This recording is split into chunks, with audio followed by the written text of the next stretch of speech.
Hello, people. This is Pray Love. And on this very hot summer day, because it's very hot outside, I'm going to present you with my top 10 summer list of fragrances. So these are fragrances I'm going to wear this summer. Definitely, like most of them, I've already worn this summer because it just started, but um, it's all fragrances I'm going to wear. Now, there's a little thing that's going to be going on with my whole fragrance journey in general. I think that this one will be like it's a mostly designer list. All amazing designer fragrances, cheaper fragrances, whatever. But I think I'm gonna move forward to like more niche fragrances, and I'm gonna rid of a lot of um, designer and cheap fragrances. Just because I think that when you go niche, you can't go back. That's probably the main thing. And yes, perhaps I'll have like fewer bottles. I won't have as many different scents to choose from. Maybe I'll have 10 max, but at least they'll all be great, unique, and I will choose them with care and passion. I will review mostly fragrances that I have in samples, probably, and will seek out new samples every time so that I can still make fragrance content. I'm still a fragrance lover after all, and I'm gonna do a lot of sampling with niche fragrances that you guys know what I think. Um, I'm also gonna introduce a little more editing so that you can actually see the bottles since most of the time I won't have them and yeah, so I'm trying to build on that whole you know thing, having some editing and stuff. But I like the unfiltered content. I like just speaking to the camera and releasing my raw thoughts on every fragrances that I smell. So I think I'm gonna keep doing that. But there's gonna be different, you know, yeah, edits. Just some, not necessarily edits in the video as a whole, but just sometimes you won't see the USL bottle or you'll see an image or something like that. So this video is already too long because there's 10 fragrances that are coming up. I'm gonna start with two fragrances I've worn today. Most summer fragrances, they don't last that much, so I can easily put different ones for different occasions in the day. My gym scent today, Dolce and Gabbana K.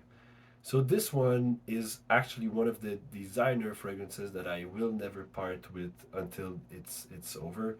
Mainly because I've used half the bottle and I don't think it's really cool to sell half the bottle of something. But also I have an attachment to this fragrance.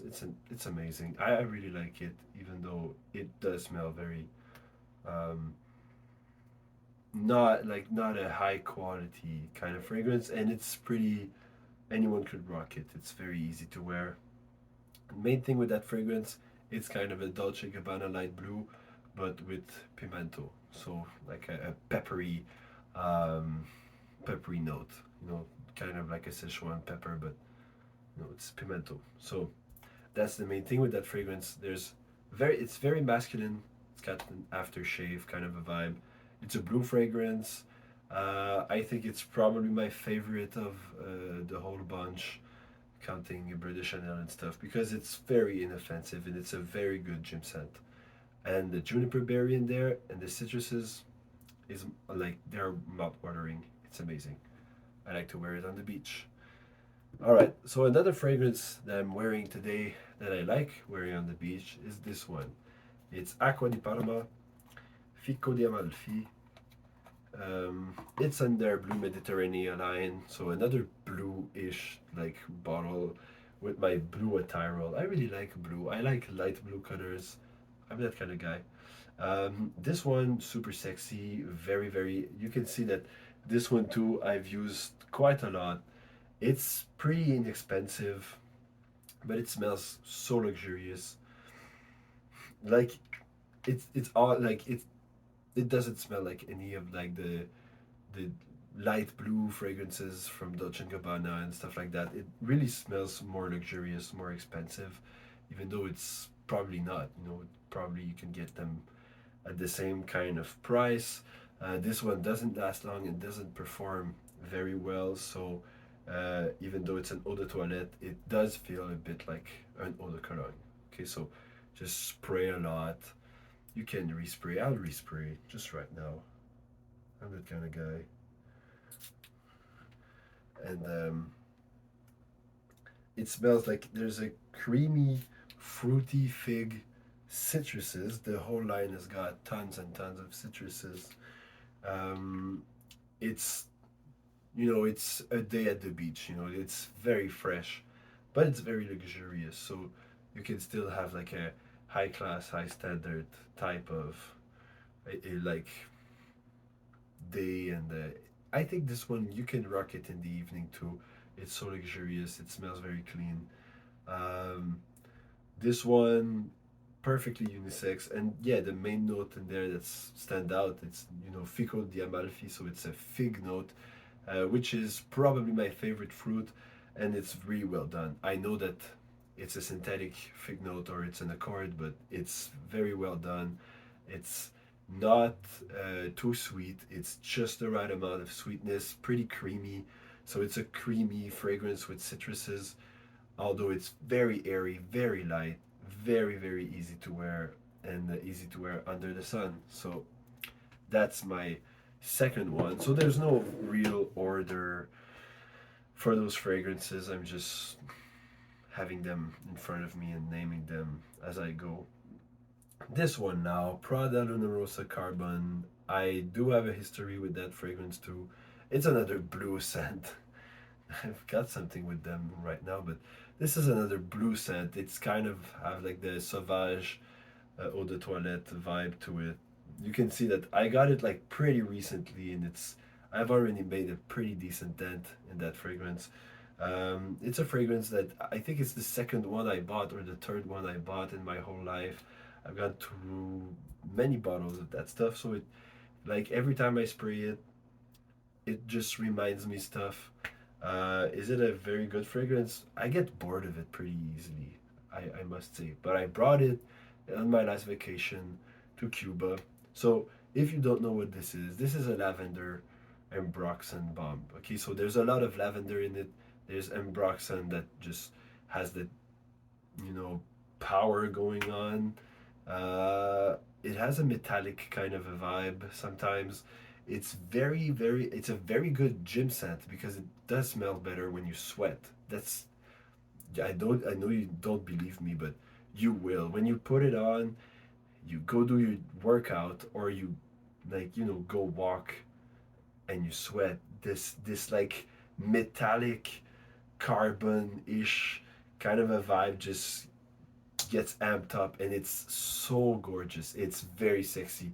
I had actually the most compliments I got from this fragrance was when I was sweating the hell out of myself. It just projects more, and but I know that I have a good hygiene too, but you should all have a good hygiene. But anyway, this one projects really well, and yeah, I got like tons of compliments from people just passing by when I was like jogging or whatever, and being like, you smell amazing, more so than when I was just wearing it like that and not doing anything special. This one, pretty good, solid fragrance. Anyone can rock it. Very, very easy to wear. It's kind of a sauvage kind of a deal. Yeah, just go for it. Gym scent. That's a gym scent. But it's very easy to wear in high heat situations, so very good. All right. So another one, Jimmy Choo Man Ice.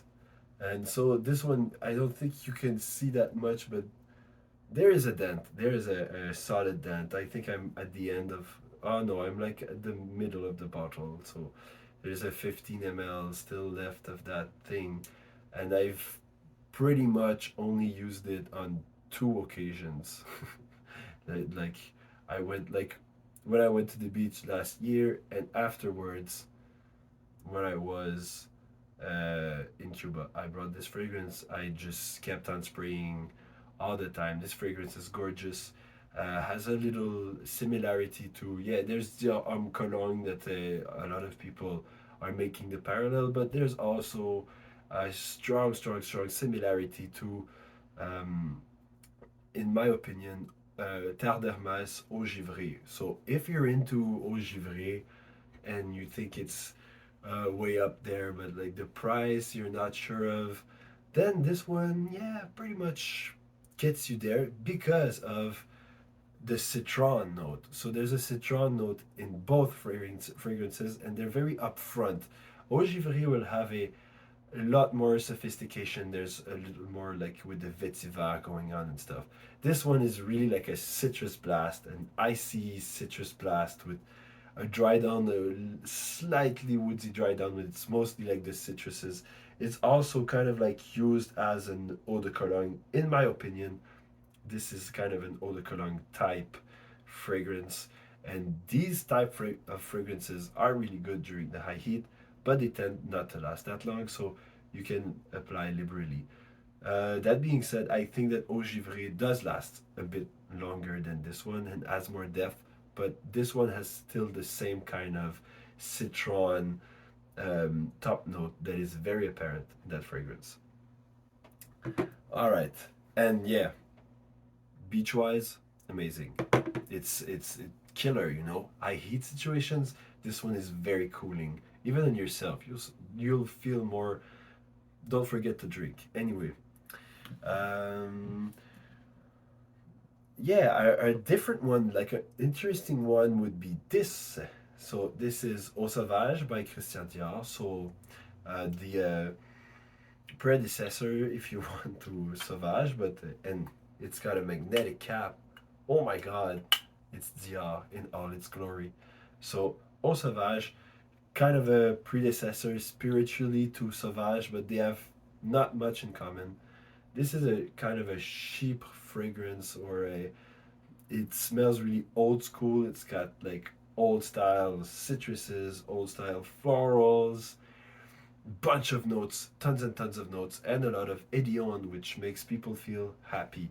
Edion is often used in fougere fragrances such as Percival, Legend, and Abercrombie and Fitch Fierce, but also in Platinum Egoist by Chanel.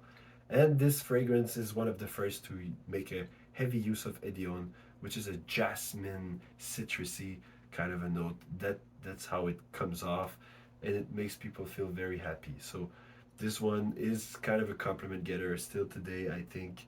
Um, is it dated? Yeah, it is. I mean, it's not a new fragrance, and it's apparent. You know, when you smell it, you're not like, oh man, this could have gotten out like yesterday. It's like, yeah, it's an old school fragrance. It came out in '66, so but it's still an amazing fragrance, incredibly classy. uh, you know, there's vetiver in that fragrance. It lasts forever.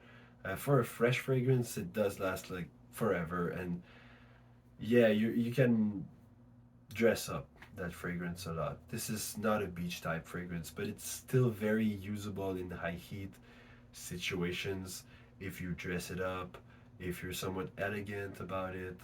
Um, it's a very nice fragrance. I think that younger people can rock it too. It's kind of a timeless fragrance. I know I said it's dated, but it's still very timeless to my nose. It's still got like this elegance and style, that refinement that is very timeless. Although it's an old fragrance, and it does, yeah, appear to be an old fragrance.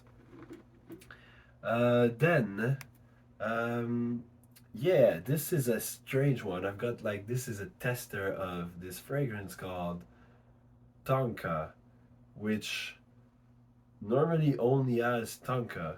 You know, it says in like the pyramid of like the what's in there. It's fresh, woody Tonka bean.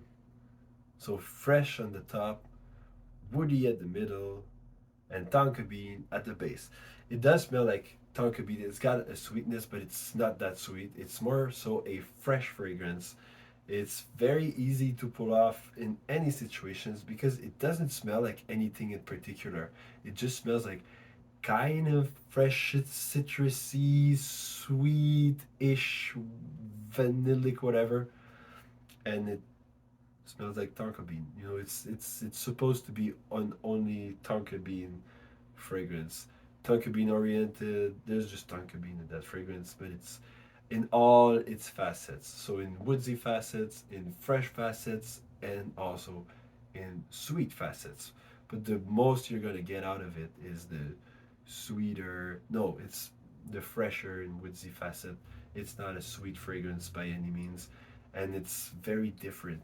Okay, so if you're willing to try a fragrance that is very like going completely another way, yeah, go for it. Kokeshi Tonka, and this also is a fragrance that you can use to just freshen up every fragrances that you have. For instance, you want to wear, tobacco vanille on high heat days. Well, you could, I guess, you could layer tonka on it, and it would be like pretty cool. You know, it's freshened up kind of a vibe. Tonka by Kokeshi. All right, I've got like a this one is like a present from my father, so it's 007. That one too. I will never sell because it's a present from my father, and I love my father. So yeah, look at this gimmick. Oh, it's just for that the bottle is worth the buy. Just a little plastic thingy that just comes on and off. And what are you getting with that fragrance? It's an apple cardamom fragrance that is very synthetic, okay? But still, I think it smells pretty decent, you know? I'm like, I see like tons of designer fragrances coming out, and I'm like, yeah, Nautica Voyage, Cool Water. I think this one actually stands out because it's apple and spices, it's fresh, it's woodsy, the dry down is amazing. I get like I actually crave that fragrance from time to time. It's like I need to wear that fragrance. It's good.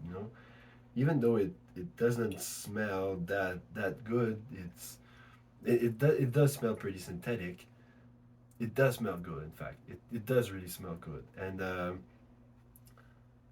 yeah, what can you say? I got it as a present, uh, and it works. It's like it's one of those deals where it's like I can't say anything else. It's masculine type scent. It's pretty fun, pretty playful.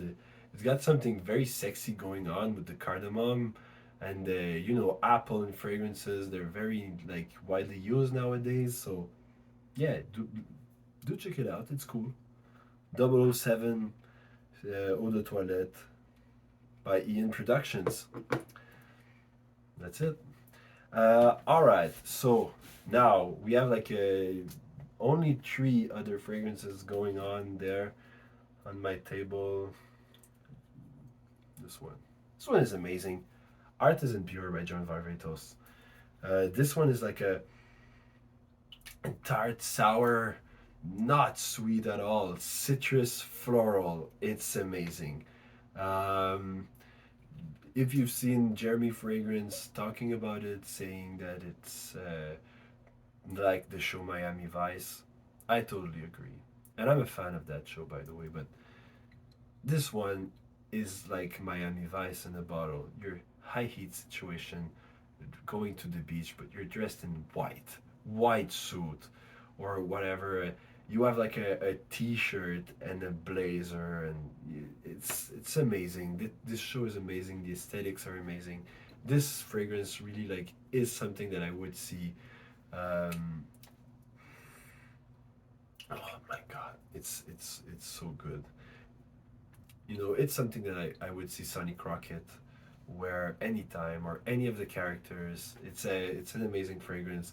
It's a masculine leaning white floral with a lot of citrus notes. This one doesn't last that long. And yeah, you should like at least try it on paper or on your skin before buying it. I know it is inexpensive and it's got like a lot of quality for the inexpensive bottle that it has, but yeah, it's not for everyone. It's pretty grown up. It's got a lot of it's very not sweet. some people they really want like sweeter fragrances. This one is not that sweet. But I love it. I just love it so much. When I first spray it on, my wife doesn't like it, like the opening, but when it dries down, she always gives me compliments for that. So yeah, it's a dry citrus white floral combo. So yeah, with woods. So very cool fragrance. All right. So yeah, Versace Eros. Well, I'm not like a huge proponent of like the old Eros. I get tired of Eros pretty fast in general, but this one I actually never get tired of.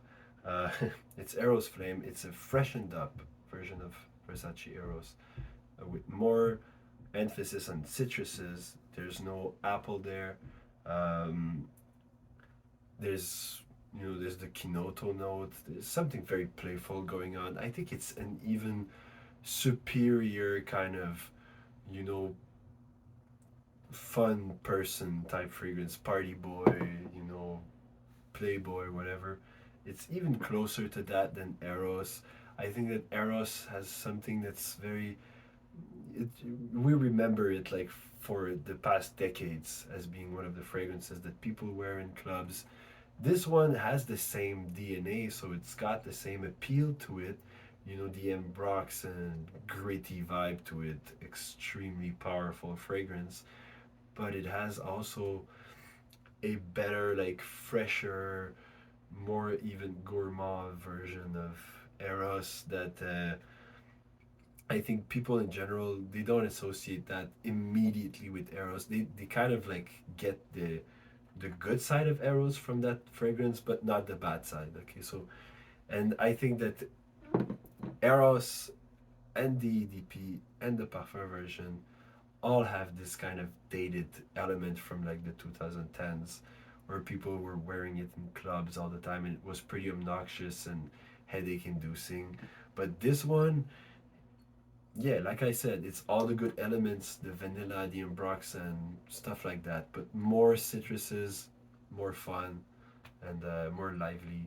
I really like that fragrance. I think it's an underrated masterpiece from Versace. But yeah, let's go with my last fragrance of the day, Neroli Outre Noir by Guerlain. So, like I said, I really want to get more into niche perfumery. I have like a very few niche fragrances actually. That's something that I'm very sad of. Like I see that my niche collection and it's like two Guerlain and some random niche fragrances. Then this one has really like a niche quality. Some people say Guerlain is like a designer brand. I agree for like the most of their lines. They try to appeal to the masses with them. This one is more their art line. It's L'Art et la Matière. There's a couple of artsy lines, Les Parisiennes, stuff like that, that are very, very intricate, very incredible. The quality of the ingredients, you can sense it right away. So, what is that fragrance? It's a Neroli fragrance, so very fresh, but it's called Neroli Outre Noir, so there's something dark about it. And there's tea that is dark about it, there's benzoin in the base that gets it a bit more powerful in general. Um, there's not a lot of sweetness, but most of the sweetness comes from the tea note, which I could tell you would look a bit like Thé Noir by Le Labo, but not exactly. It's still a different kind of. It's a smoked tea, so there's also this smokiness, kind of incensey tea. It's very soothing, and the Neroli is the Garlinade, like the Neroli and the mix of citruses. It's completely awesome. It's wonderful. But this fragrance is not like a typical freshie. It's still very like usable in high heat situations because it's still Neroli and it's still very clean. But it's a darker take. They took this like this note of Neroli and they went completely differently with how they thought about using the Neroli. So you still have this freshness, this soapiness that Neroli has, but done in a different fashion. It's an extremely high-end fragrance. You can wear it dressed up. It's amazing, and it still works in high heat. Neroli. It's very sharp and gets through the high heat very well. Gets through the nose and just makes you feel happier. So this fragrance, it's one of the first like niche quality fragrance I ever bought. I fell in love with it when I went to the Guerlain counter. I fell in love with that one and with Mon Précieux Nectar, which I also own from another, like it's Les Parisiennes, and both of them make use of Neroli and Orange Blossom in a way that just blows my mind like completely. It's amazing. Is it sexy? For sure. You smell like $1,000,000 with Neroli Outre Noir. It's very elegant, very upscale, very classy. It's completely unisex, but it's also as like that, you know, tons of different things that make it like very intriguing, kind of mysterious, kind of a darker take on something that's very, very classy. So it's got something going on that I can't put know, I can't put my finger on it, but it's completely awesome. And yeah, so that's it for my video for today. Have some fun, spread love, and spray love. Bye bye.